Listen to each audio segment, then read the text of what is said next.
Bonjour à toi, cher spectateur. Ni une ni deux de Anne Jaffery est un film dont j'avais vraiment peur du concept parce que quand j'ai découvert ce film, j'ai cherché un petit peu qui était Anne Jaffery et je me suis souvenu en fait de son précédent métrage et Ange et Gabriel n'est pas un bon film.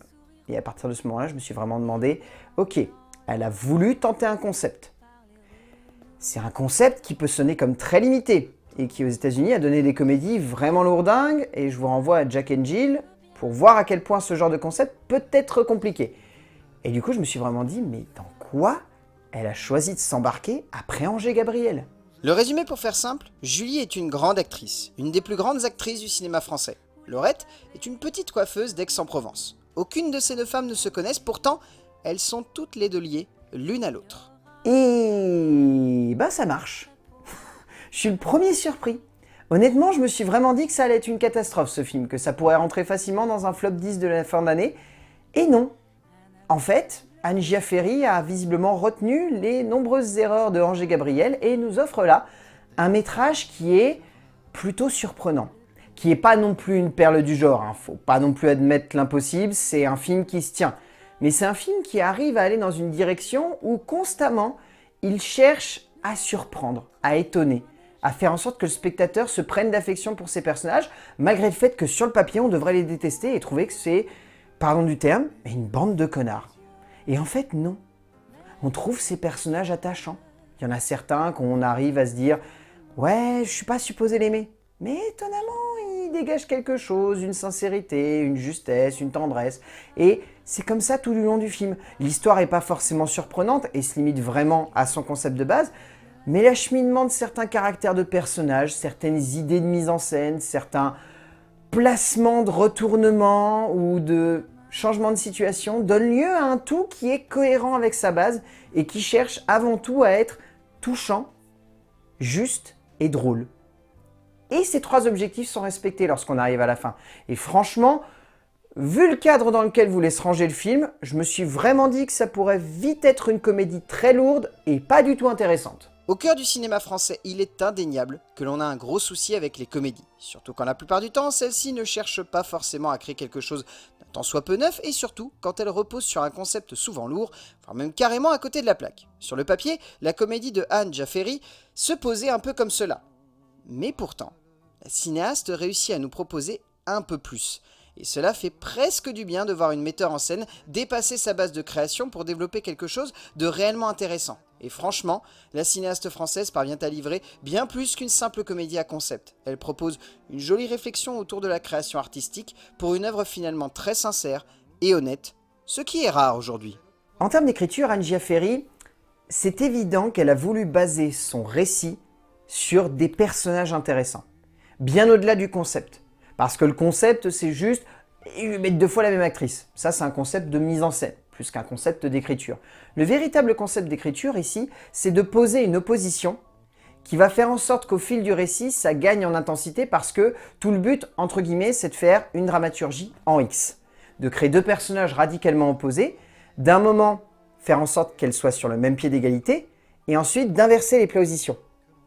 C'est très bien foutu de la part de Anne Jaffery parce que franchement, quand j'ai vu le concept de base, je me suis dit « ouais, bon, ça va aller comme ça. Les deux personnages vont s'opposer tout du long, point barre. » Et le fait qu'il y ait un croisement, ça donne lieu à quelque chose qui dynamise le récit, qui permet au retournement d'avoir un impact et surtout de faire en sorte qu'en tant que spectateur, on ait la sensation que ce récit avance dans une direction claire.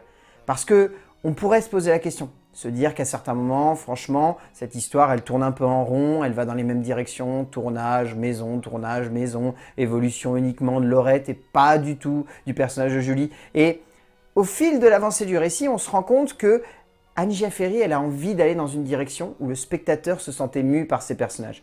Et donc, on crée des axes secondaires qui fonctionnent plutôt bien. L'agent, la petite fille, et plein de petits trucs comme ça. La maman, un love interest, des tout petits aspects en fait qui peuvent sembler très anecdotiques, mais qui permettent au film d'avoir un impact, d'avoir quelque chose sur le spectateur et pas uniquement de se limiter à « eh bien, il y a deux filles et elles sont pareilles mais elles ne le savent pas ».